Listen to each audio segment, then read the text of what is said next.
يقعدش يقتل. حسين ثانيه واحده، وحسين لبيب بيقول لك ايه؟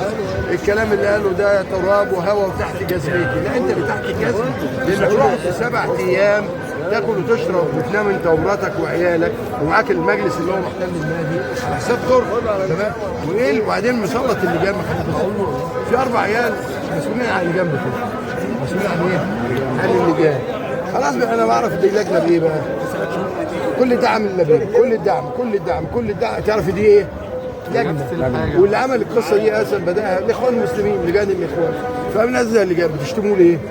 وراح عمرو الجنايني بقى، ما اعرفش عمرو الجنايني ده اللي وقف في الزمالك كذا مره، ولما ما راحش الماتش بتاع المطر الاول قال لك 3 نقط خصم. قال لك ارفع راسك فوق انت زملكاوي. هو حصل ايه؟ يعني ايه؟